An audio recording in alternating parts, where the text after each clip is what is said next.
You're looking for a graphics card that isn't just a headline-grabbing spec sheet, but something you can actually live with day to day, that stays cool while you game, stream, or crank out a render, and that feels worth the money you're putting down. The hesitation most people feel is real, spending a chunk of your budget on a card that either won't fit in the case, will guzzle power, or won't actually give you a noticeable jump in the games you play. That fear of buying the wrong thing is what makes me dig into how a high-end GPU behaves once it's installed, not just what the brochure says. Link is in the description if you want to check the product details on Amazon. Let's start with the basics of what the RTX 4090 Verto from PNY actually means for a typical desktop setup. This isn't a plug-and-play upgrade for a small mini IDX tower. The triple fan cooler spreads out over a fairly large PCB, and the card's length runs well past the 12-inch mark.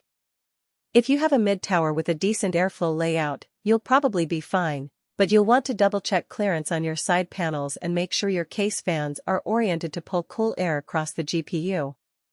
In practice, I've seen the Verto run under load at around 68 C when the fans are at 70% speed, which is comfortably below thermal throttling thresholds, and the acoustic profile stays in the low to mid 30 dB range, quiet enough not to be a distraction while you're recording voiceovers. Power is the next practical hurdle. The card draws close to 450W at peak, which means you need a quality 850W, or higher, power supply with the appropriate 12-pin adapter. I've watched a few builders run into trouble when they tried to pair the RTX 4090 with older 600W units. The system either won't power on or will shut down under sustained load.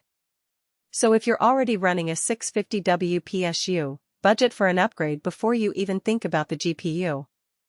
The upside is that the Ada Lovelace architecture is efficient for its class compared with the previous generation. You get more performance per watt, which helps keep the overall system heat manageable.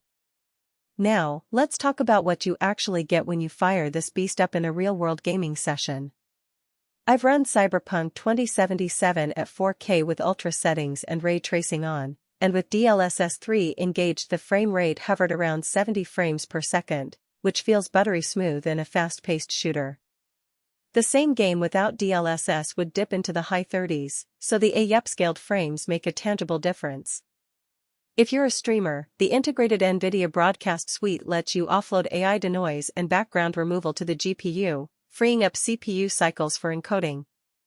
I've recorded a 2-hour session of Valorant with the card handling both the game and the stream, and there was no hitch in the bitrate or a single dropped frame. For creators who do more than just game, the 24GB of GDDR6X memory becomes a real advantage.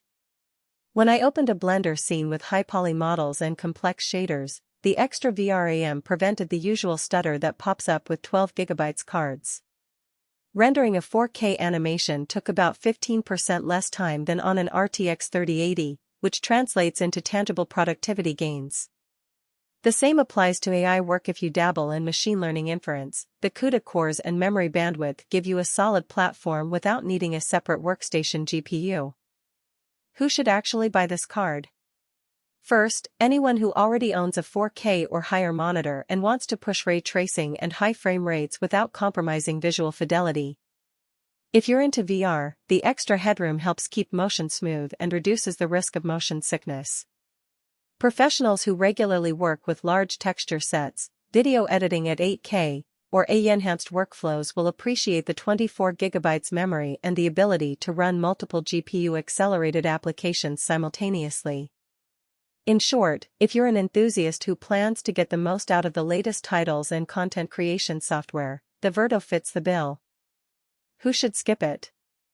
If your primary gaming resolution is 1080p or even 1440p and you don't use ray tracing, you'll see diminishing returns. The price premium over a 4080 or a 4080 Super often isn't justified for that performance envelope. Also, if you're building a compact case, the card's length and triple fan layout make installation a nightmare, and you might spend more time managing airflow than actually gaming. Finally, if you're on a tighter power budget or have an older CPU that can't keep up, the GPU will be bottlenecked, and you'll end up paying top dollar for performance.